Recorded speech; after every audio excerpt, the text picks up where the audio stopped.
Hello, welcome to the Muse. We are live streaming tonight because we have a prediction of a winter storm. We have winter storm warning in effect for the next 48 hours, and so far, no snow. But people are taking it seriously, which is awesome. So that everybody can get a chance to see it, we're going to live stream tonight, and I wanted to be sure that we thank our friends at the Live Music Society. Their generous Music in Action grant is what has allowed us to do this community storytelling series, and we've had some really cool stuff. This is our third event, and we're looking forward to seeing and hearing what we got going on tonight. Basically, it's a series that involves music, art, and spoken word, and every night has a theme associated with it. Tonight will be the theme of healing and growth, and our first artist is a poet. Do you call yourself a poet and a storyteller? Yes, a poet and a storyteller, and her name is Laura Deal. So welcome, Laura Deal, everybody.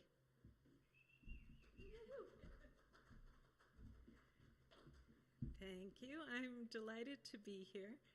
I'm going to share some poems first, and I will share a story at the end. The first poem I want to share requires a little bit of explanation. I'm also very much involved in working with dreams with a number of friends, and my dear friend Billy Ortiz runs a dream retreat twice a year, and those of us who go frequently call that dream camp. So this first poem arose out of a lot of that work, a lot of the exploration of dreams over the years, and you'll hear about Dream Camp as the poem goes on. This is called The Dreamtime Lost and Found. In the Dreamtime Lost and Found, there's a bubblegum pink piggy bank with 3 quarters inside. I glimpsed it there, and it was mine, but somehow I didn't take it. I hope the Dreamtime Lost and Found has the journal my daughter lost in my dream, the story of herself slipping away in the airport on her way home from college. I expect the Dreamtime Lost and Found is full of classrooms. All those classrooms I can never find when I need to take the test I didn't know I had in the class I didn't know I'd signed up for. Maybe those other rooms that show up unexpectedly in a corner of the house behind a hidden door, maybe those are the lost classrooms transformed. The Dreamtime Lost and Found might still have my virginity, but since I stopped looking for it a few years after I lost it, they probably tossed it long ago. I do hope they kept my lost dreams, though, both the aspirations I had for myself and the sleeping visions that slithered away before I could catch them in a net of words. Does the Dreamtime Lost and Found have the map that shows how I got from Changdong to Chongqing in only 4 months? Did I ride the I Ching? But what I really want to know is if the Dreamtime Lost and Found ever had the door out of that locker room, the cement block locker room where the man chased me when I was a little girl. He's going to kill me or cut me up. At least I know he has a knife. And please, oh please, where is that door? Run, little girl, hurry, run until you're trapped, and the only way out is to wake up. Remembering to breathe, that's what matters. Being awake doesn't shake this fear from my bones. This earthquake of a dream crumbled the foundations of my world night beyond night, saturating my childhood. But at Dream Camp, things happen. I'm pretty sure the Dreamtime Lost and Found hangs around the edges, waiting for a chance to toss a long-forgotten memory into the circle. A blue shoe, a scar, a man. What better place to take a quiet moment, to close my eyes, and re-enter those long cement halls the man chasing me. But this is not a dream, and I'm no longer 5, so I imagine myself stopping, turning, facing him for the first time, asking, "What do you want?" I can't really see his face, but I can see what he holds, and it's not a knife. It's a golden sphere, a ball of light. "I have come to return your authentic self to you." He holds it out to me. "Oh, little girl, how could you have known that the man of our nightmares was working for the dream time lost and found all along?"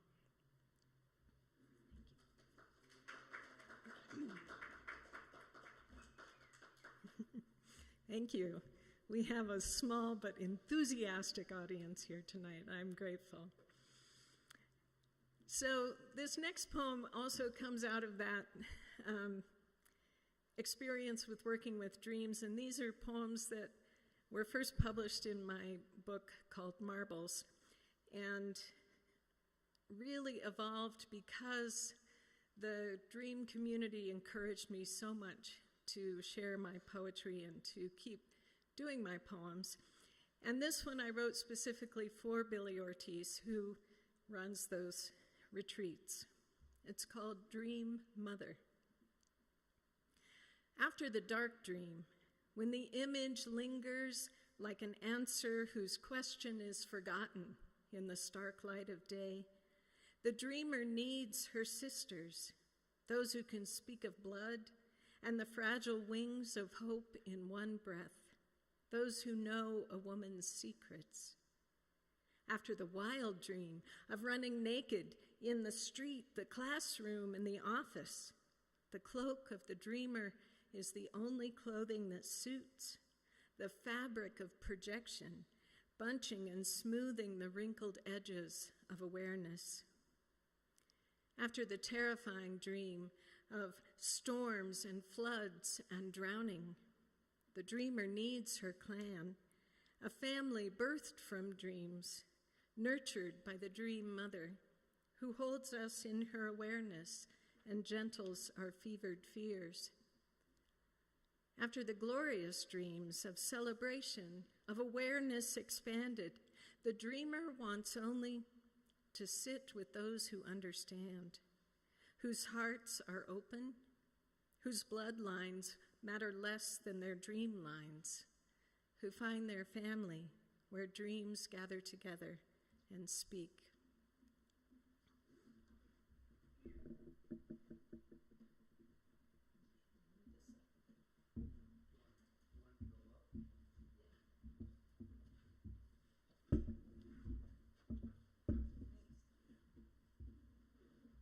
Much better, thank you.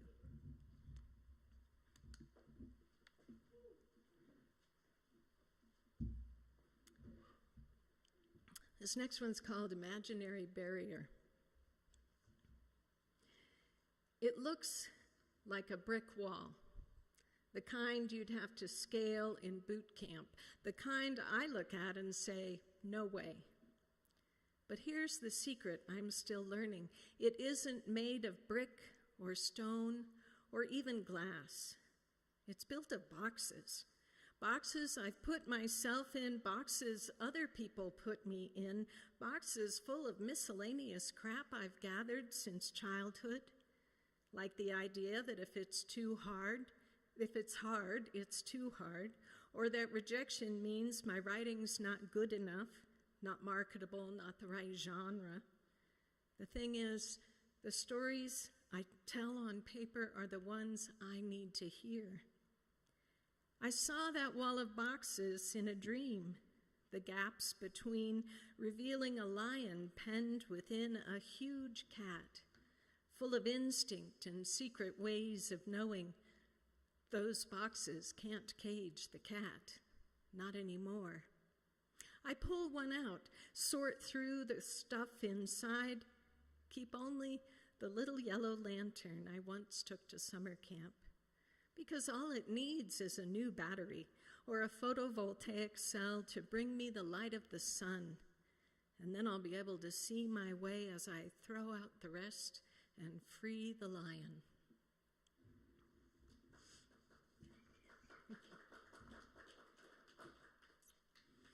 This next one is much more recent. This came from an experience that I had last September. It's called Rescue. Rain sluices over the block party. Children splash in the gutter water fight forgotten as storm clouds win. We bail out. The walk home will lead to dry clothes.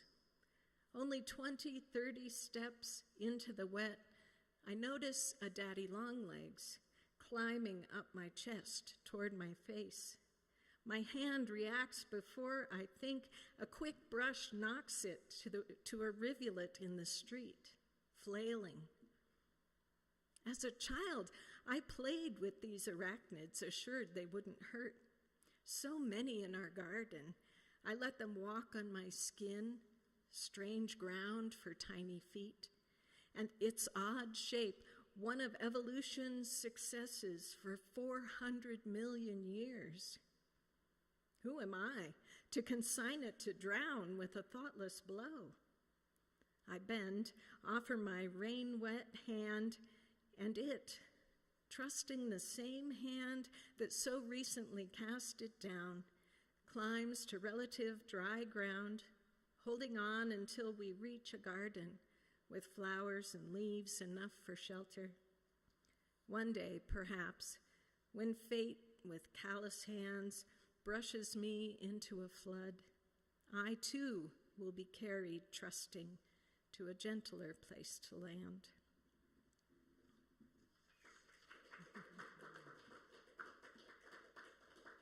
Thank you. This next one is about an actual physical place and a metaphor. It's called the Grandfather Bridge. The Grandfather Bridge is a literal place, a sacred place, full of symbolism, ritual, and remembrance. The passage of a loved one's ashes down the river to the ocean, the great return. It's also an archive, a bridge to a world imagined through the human magic of words on paper. Letters, diaries, notes, stories told across time, bridging even the river Styx. Curiosity lured me over Ramsey's bridge. Ramsey, a man I'd never known, the grandfather who left his body before I entered mine. He died at 47. Grief shaped my mother, a grief I'd always thought suppressed, but now discover Ramsey taught her to love and let go, to enjoy those around you but not dwell on their absence. I always felt I should emote where my mother did not, but Ramsey's words, my mother's words, helped me cross the bridge to a greater understanding. This too shall pass. I went searching for a grandfather, for clues to my identity, sifting through words. I found what I already knew, deep in the heart of my bones.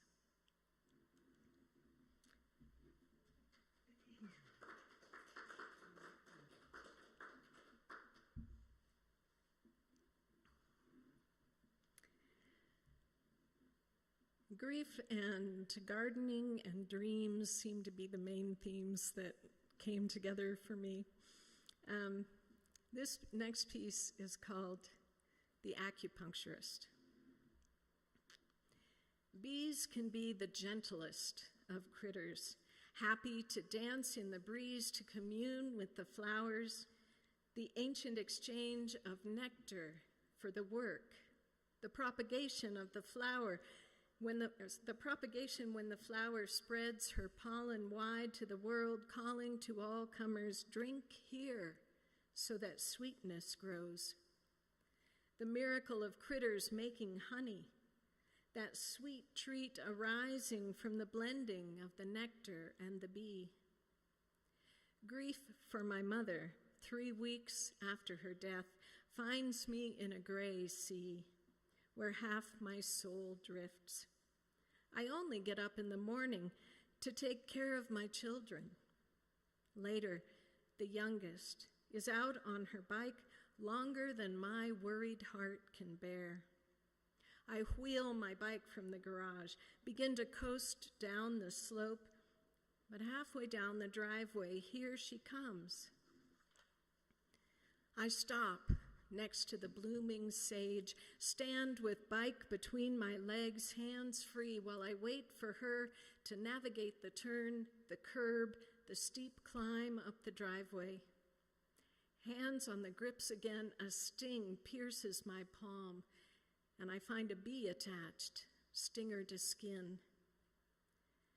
When next I go for acupuncture, I joke about the bee giving me a needle, but the acupuncturist gasps on seeing the spot. That's a point for the pericardium, the membrane that protects the heart. A reminder, even in grief, there is a sweet living love, turning her bike up the driveway, finding her balance and control.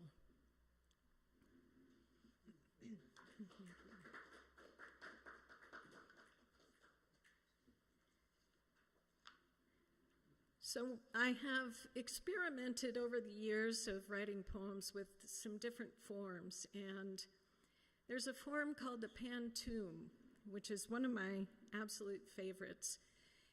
And you'll notice there are repeating lines in it. This one was written in February of 2021. I'm sure you can remember back to those days. We were a year into the pandemic and only beginning to start opening up. This is called February Pantoum. The days move gently toward the spring. My fingers itch to plant some seeds.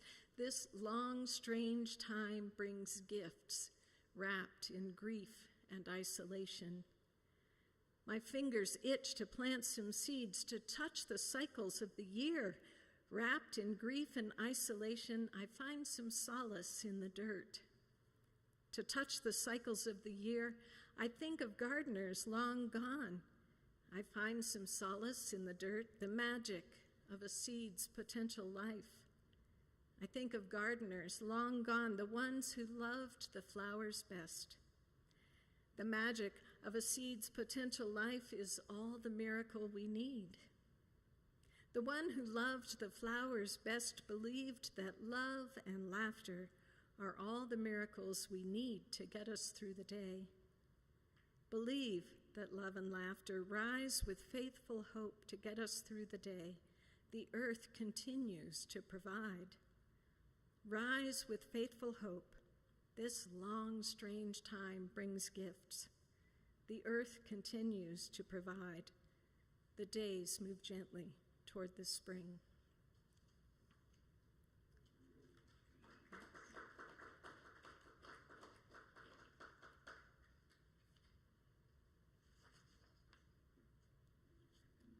Another form that I have played with is the villanelle, again with some repeated lines, and this is a villanelle for seeds.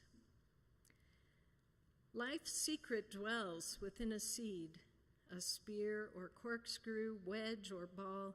It sleeps until its growth can feed. Will it grow to glory or be a weed?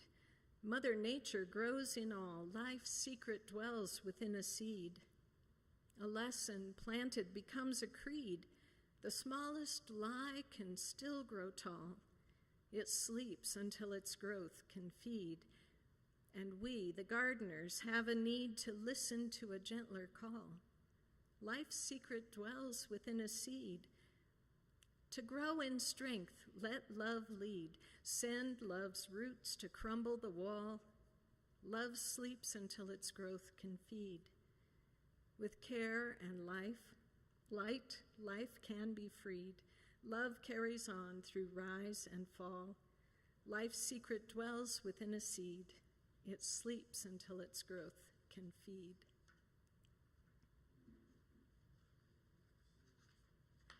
Okay, I've got two more poems, and then I'm going to share a folktale with you.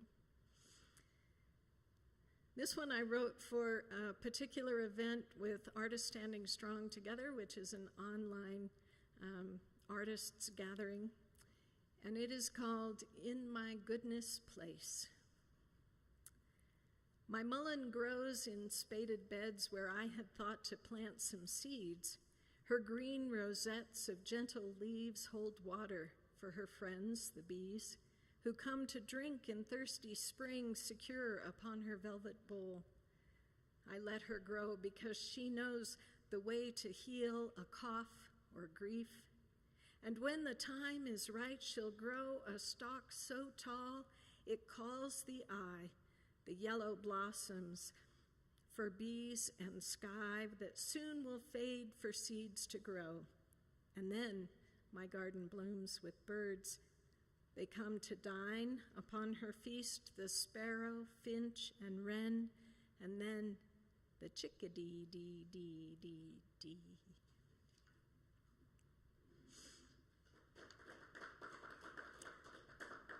So this last poem is the title poem of my book. It's called Marbles. I went a little crazy in my 20s, as so many of us do, losing our marbles as we try to navigate the world before the great kaleidoscope shift of Saturn's return. My particular brand of craziness grew out of the riptide of life, where two great currents met. The first, the powerful vibration of ancestral experience. Women in my line, going back 3 generations, met their husbands in college, and women before them married even younger. That giant wave of tradition crashed against the rising tide of women reclaiming their own lives, women who saw their mothers subsume their creative energies into the few socially acceptable channels of teaching, housework, motherhood, and taking care. And the daughters said, "No, not I. I'll be liberated from all that." The riptide took me under. I nearly drowned trying to find my own way, living on nothing wages, the future utterly unpredictable. My relationships couldn't bear the weight of ancestral expectation. My mom, bless her heart, sent a clipping when I was 26. A study had shown that women were far less likely to marry after the age of 26. That's it. Time's up. Thank the universe for shifting kaleidoscopes. At 28, the riptide ebbed. In the light of Saturn's return, I met the man I'd marry, the one who loved me, despite my backpack full of crazy. Good fortune blessed us. We bought a little house. We dug a garden, the first I'd ever owned. As I spaded the soil, extracted the roots of tenacious weeds, small treasures appeared. A child's rainbow of spheres, green, yellow, red, blue, white, marbles. The metaphor was undeniable. In my marriage, I found my marbles. In the safety of us, I found myself. And just in time, the next wave washed me into motherhood. But raising my children was not my only calling. Words and stories clamored to get out onto paper, into the world.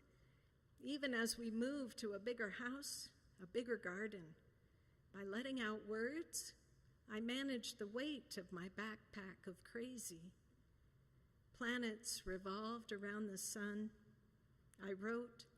I helped my children learn to navigate the world and watched in awestruck love as they blossomed. They grow up. The kaleidoscope shifts. My empty nest looms right there on the horizon in the arms of Saturn as he marks his second orbit since my birth. Suddenly, Writing is not enough. Wild ideas arise. I lead with my heart and discover a new calling. I hold its possibilities in mind and dig in my garden. This garden I've worked for 17 years, this soil that's yielded beans and berries, squash and potatoes, and 2 toy trucks. As I dig and consider this possible new path, I turn up a marble. The silvery, mirrored surface gives me a wide-angle view of myself. And when I hold it to the light, it glows heart green and whispers, yes.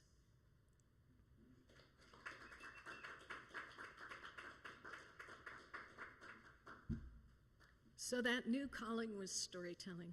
And I want to share with you a story from Korea. I discovered this story in a book by Dan Ketting called Elder Tales. In the mountains of Korea, there was a very old couple. They lived a very simple life. They had no children to take care of them in their old age. And they went out when they could to gather wood in the forest to trade with their neighbors for some food. They grew a small garden. And one day the old man went out into the woods by himself, and he had gathered some of the sticks that he would get for the day, and his body ached. His soul was tired. And as he sat to rest, a bird came and landed on the tree nearby, and it began to sing a song he had never heard before, a beautiful melody. And he listened, his heart filling with joy, and then the bird flew off, and the man followed. And slowly the bird led him up that hill until he got to the top, and there was a beautiful, clear pool of water. He was thirsty, so he drank his fill. And then he grew sleepy and relaxed, and so he took a nap. And when he woke, the sun was nearly at the horizon. He knew his wife would be worried. He was always home well before dark. He started immediately back down the path, and his body felt better than it had felt in a long time. He got to where that bundle of sticks lay. He picked it up. Oh, it felt so easy.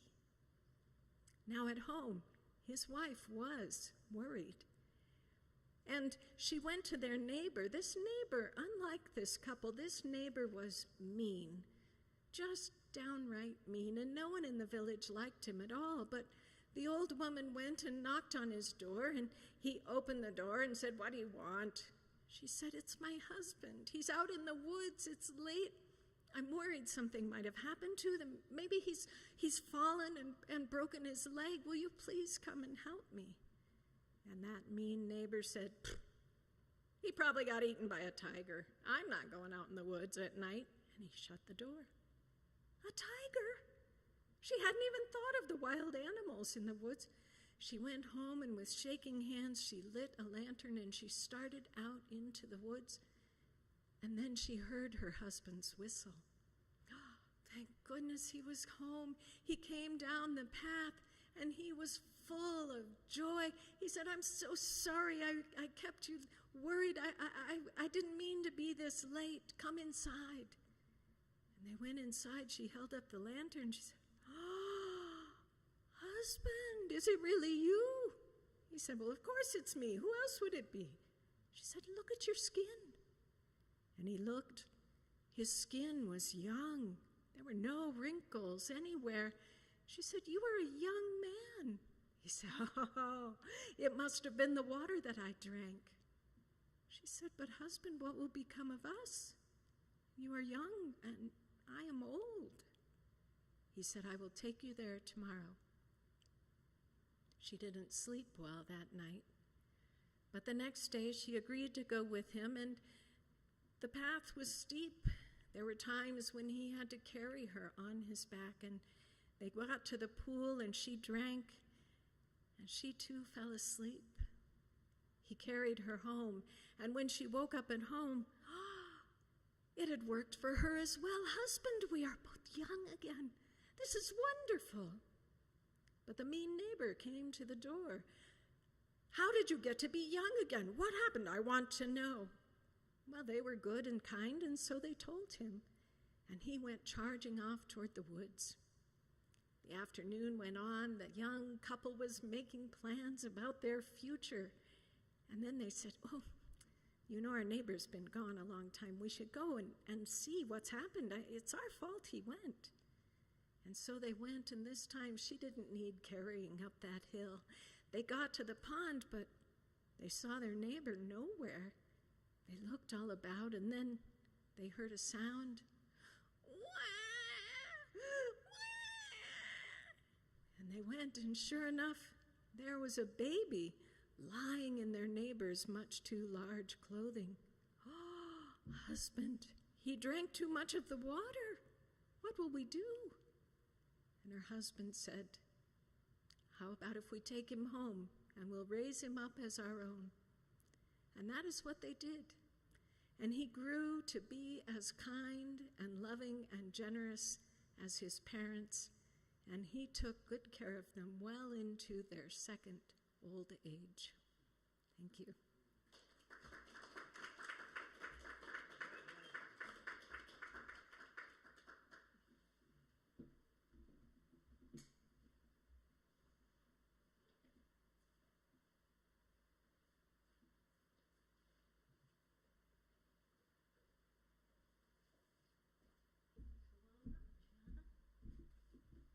That was lovely.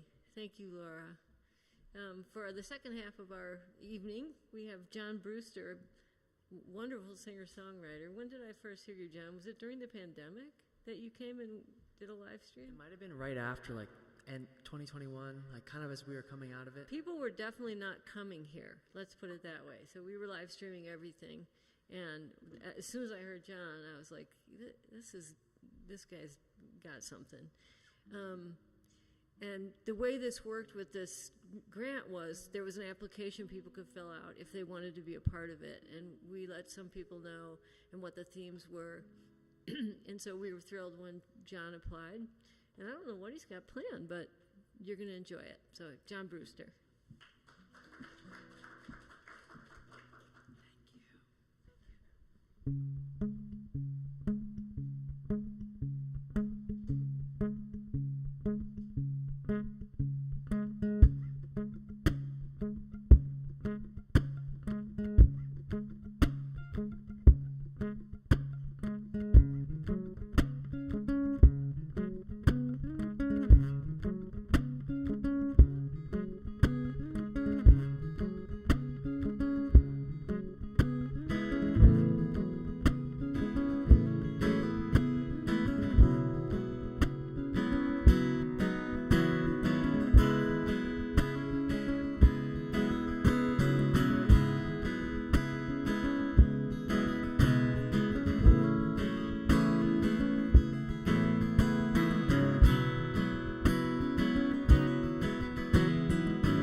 Good evening, everybody.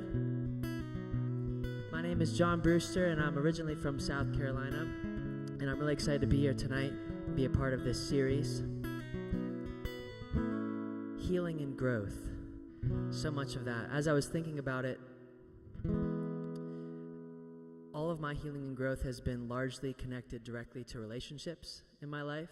So for the next 25 minutes or so, I'd love to share a few songs with you that all relate to specific people in my life. And this first one, I think of my grandparents. It's called Only Love Today, My grandmother gave me a guitar 11 years ago now. It was my grandfather's classical guitar. And she encouraged me to sing.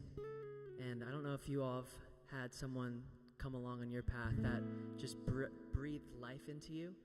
Even if you weren't ready yet, or even if you didn't believe in yourself, she was that person for me in high school. She really said, "You're amazing, you can do something." And I was like, "What are you talking about, Grandma?"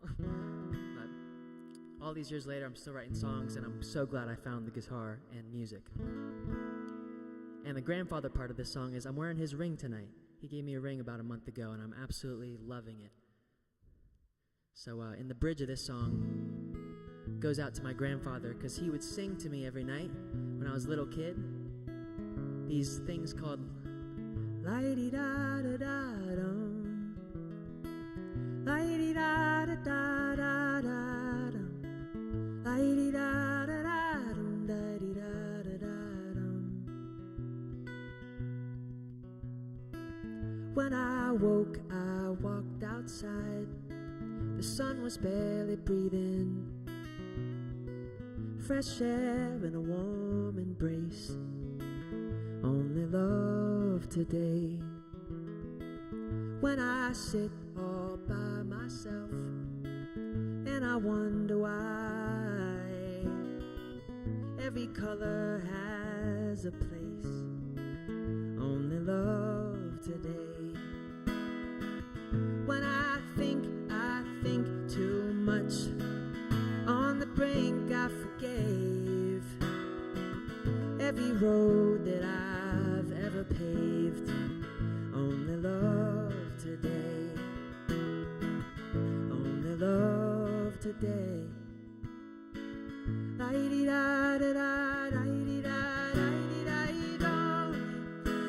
love today.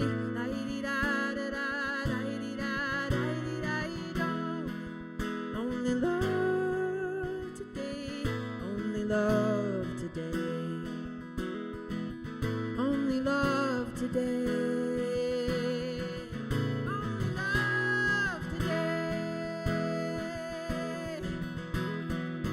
La-di-da-da-da-dum. La-di-da-da-da-da-da-dum. La-di-da-da-da-dum. Da-di-da-da-da-dum. Only love today. La-di-da-da-da-dum. La-di-da-da-da-da-dum. La-di-da-da-da-dum. Da-di-da-da-da-dum. When I love, there's no mistake. Miracles await. When I sing to play.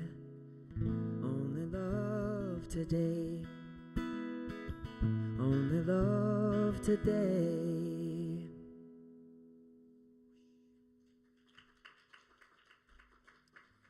Thank you, y'all. So my journey started in South Carolina, and I've been out here for 3 years now, and it's nice to see some familiar faces and be back here at the Muse. It's been a couple years, and there's definitely been a lot of healing and growth going on. I came out here with super high hopes and excitement, and honestly, today was kind of a clunky one. Speaking of healing, I had a confronting conversation with a friend of mine that I wasn't expecting to have earlier today. I want to dedicate this next song to my best friend back in South Carolina. So before moving out to Colorado, I was just getting started with my original music on my own. But before that, I was in bands. So I was touring all over the East Coast and was doing original music with my friends. And we went on some incredible journeys, sleeping on the ground, on couches, going to Taco Bell at 3 a.m., and just riding the wave. Eventually, I found myself back in my parents' house and was just trying to start over and figure out what the heck to do next with my life and how to do it.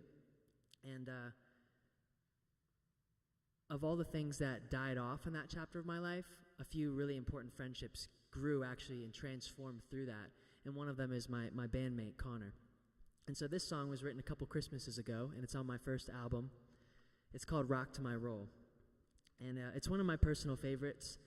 It was born in my driveway at my mom's Christmas party. And we were all gathered around the driveway. You know that time of the night where you like leave the party because you just want some fresh air, or you go outside, you go to the bathroom or something just to like clear your head or whatever. So a group of us kind of did that. And there's like 8 of us outside in the driveway with Connor, and I had guitars because, you know, we were those guys at the party. And we started singing all together like,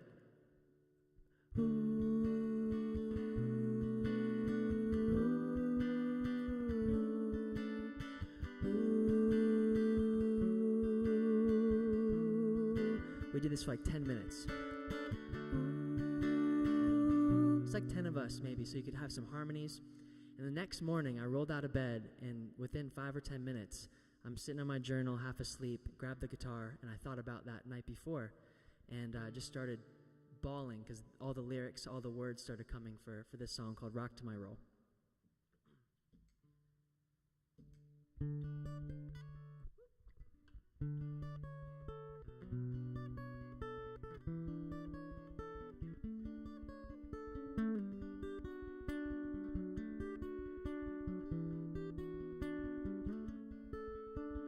When I'm worried, you listen. When I'm hurried, you visit. A memory of when I did something great. Your humor still gets me. It doesn't offend me. Remind me of what I need if I forget. You've seen me through my greatest days and darkest moments. My love's to you, my old friend. Oh, and may we rock and roll to the end. There is no explaining the yin and the yang. You have been and always will be the rock to my roll. This moment I live for, when we strike on the right chord. You have been and always will be the rock to my roll. You've seen me through my greatest days and darkest moments. My love's to you, my old friend. Oh, and may we rock and roll to the end. May we rock and roll to the end.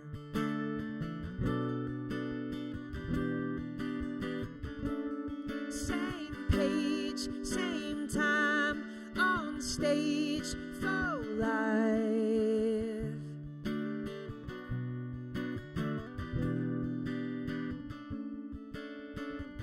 You have been and always will be the rock to my roll.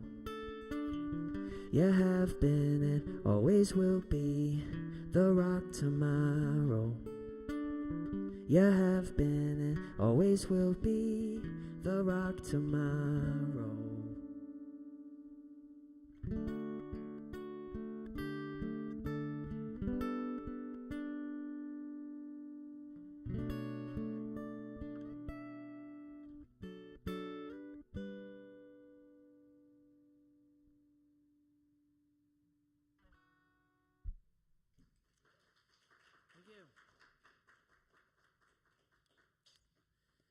So I wrote down while Laura was sharing all of her beautiful work, sometimes in relationships, conflict is super necessary, and the older I get, the more I realize that. I've known myself to be kind of a peacemaker and smooth things over and push it under the rug, but sometimes things need to be brought up, and it's good to just share how you're feeling. Like if you just keep swallowing it up like I have many times in my life, then your best friend, all of a sudden you're getting passive-aggressive with them, and that's not that fun. And really, you just want to love each other and be kids and have fun and play music and sing poetry and all these things. So speaking of sing poetry, that was a slip-up, but I think that was a perfect segue because during the last few of my shows, I've been making up a song on the spot. So what do y'all say? Should we make up a song on the spot with Laura's poetry?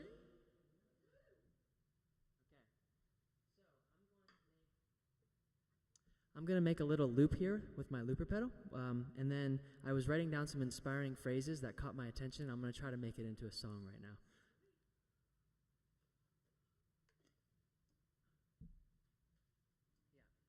One's like, not anymore, rescue, authentic self, the Muse. Let's get it.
This is embarrassing, but it's very good.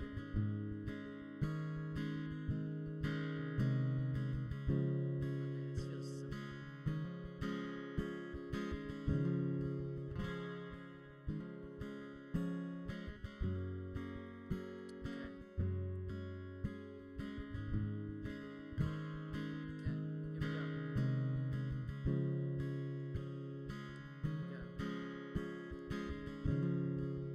I've been working on my lyrics for so long.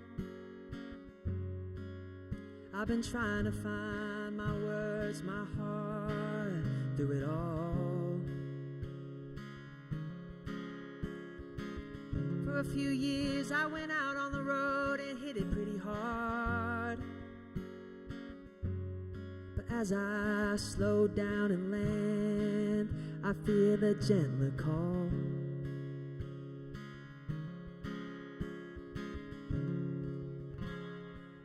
Whatever road that you choose, there's not much you can't do to lose, especially when you're at the Muse.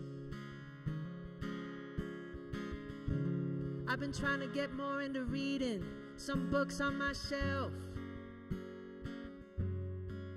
Maybe if I find all those words, I'll implement them and find my authentic self. I told my friend yesterday, maybe it was this morning, if you're feeling bored with your creativity, you must be snoring.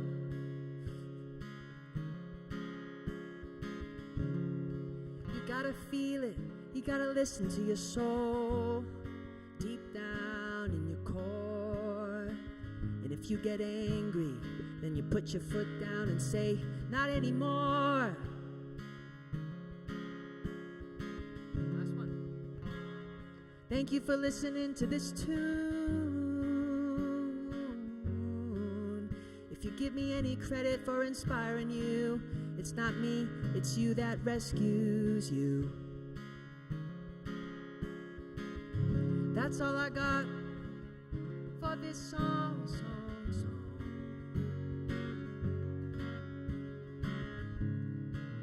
Thank you for coming and not throwing anything at me for making it up. I ran out of words. Okay,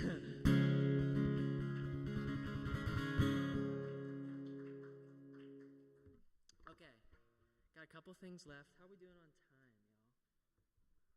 Okay on time? Okay, cool. So I want to bring my mom into the chat. She could even be on the live. Hey, Mom, back in South Carolina.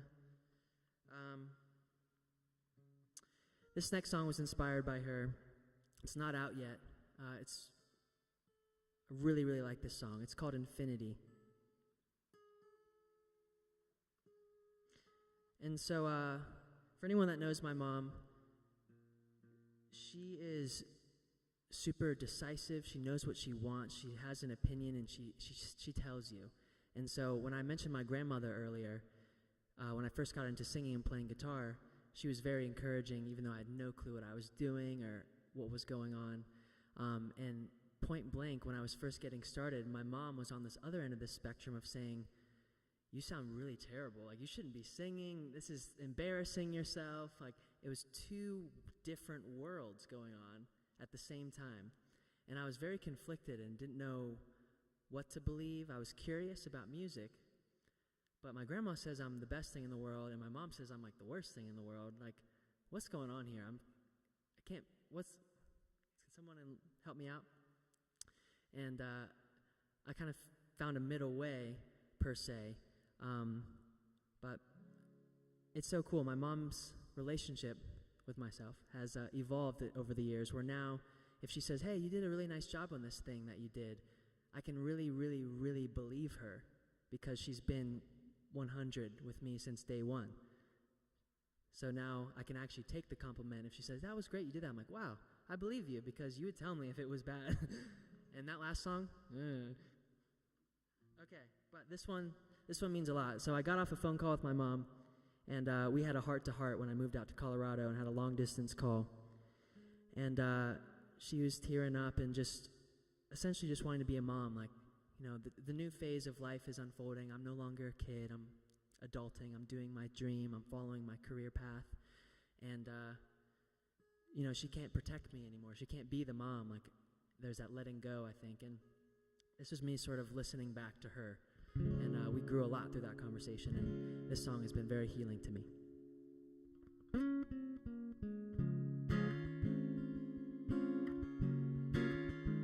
And she's my biggest fan, I would say. Truly, now. Maybe she always was. I just didn't quite see it yet.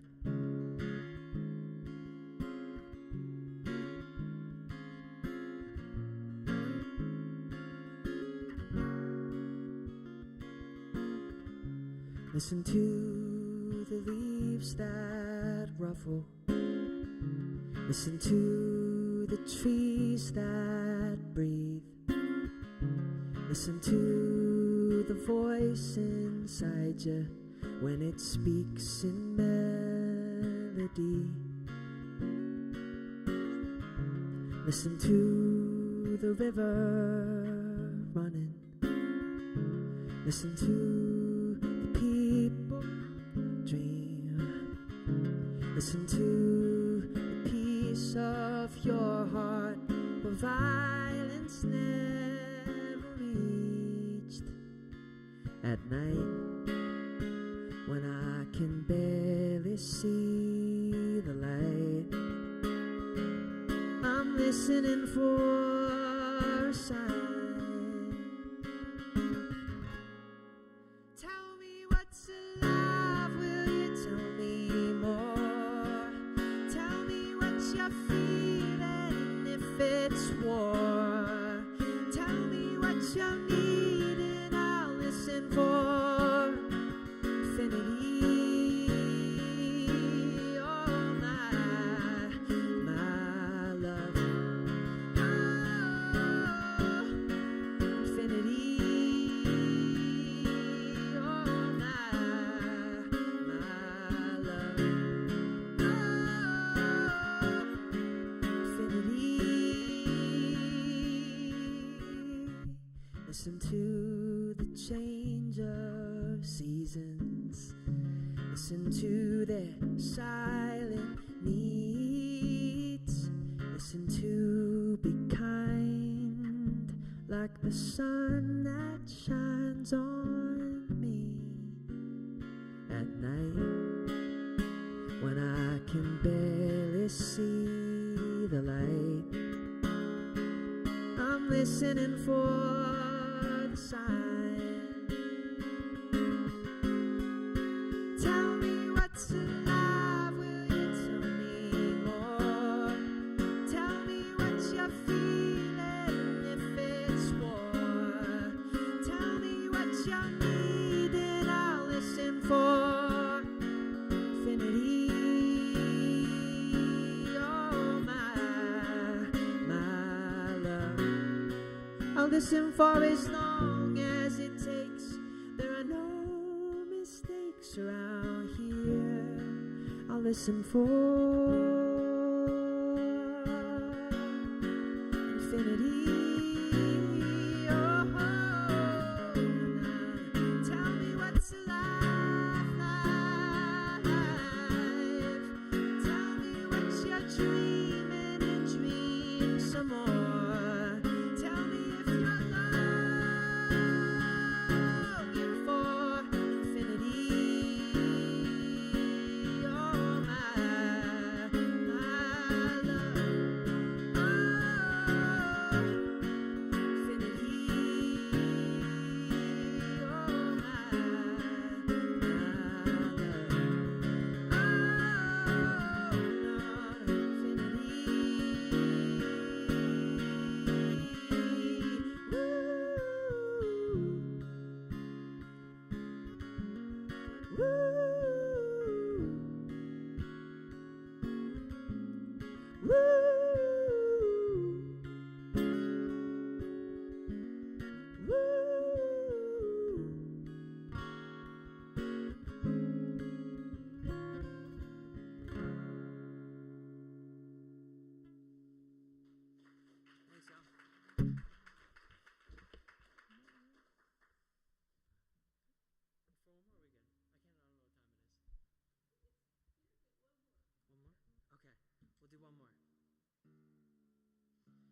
Thank you all so much for being here to support this awesome series of music, but also allowing for storytelling and a little backstory. So this next song is also unreleased, and I feel really inspired to share it. I wasn't planning to play this when I woke up this morning, but now I am. So let me tune real quick. But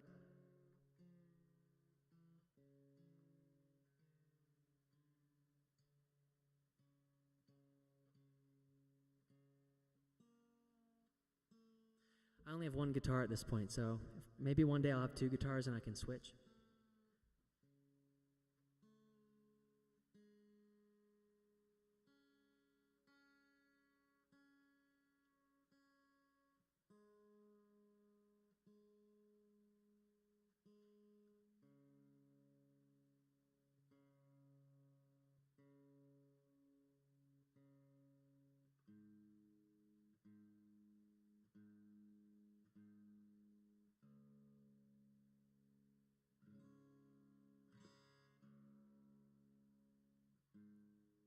How y'all feeling about this silence?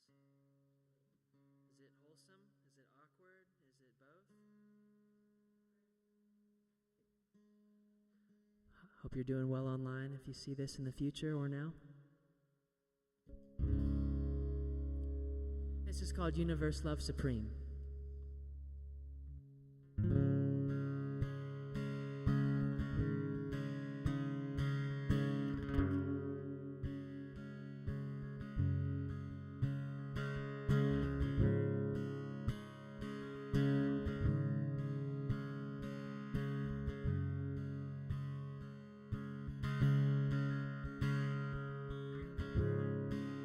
Anywhere I've been hurting, anywhere I'm unseen, anywhere I've been burdened, universe love supreme.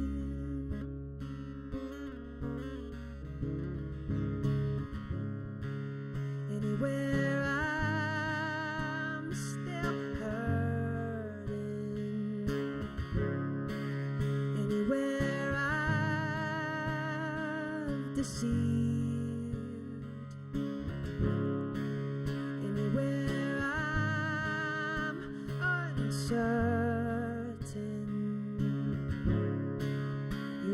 universe, love supreme.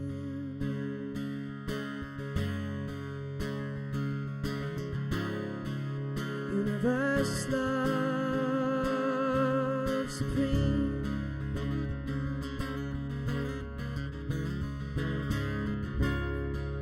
What a lovely journey, mystery, some kind of dream.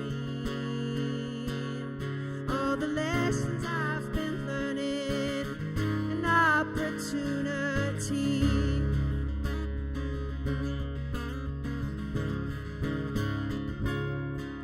What a lovely journey, a mystery, some kind of dream. Every moment I have chosen this opportunity.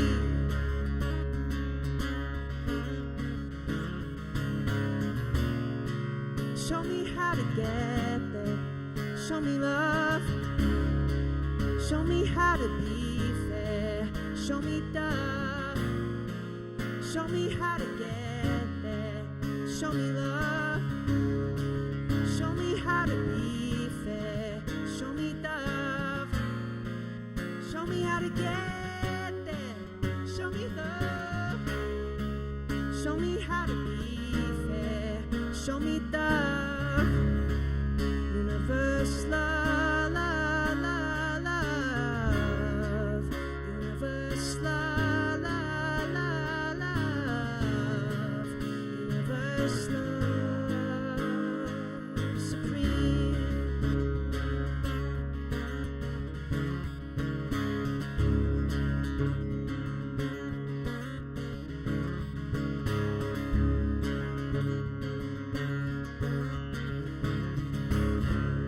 Thank you so much, Muse. My name is John Brewster, and we'll see you next time. Thank you.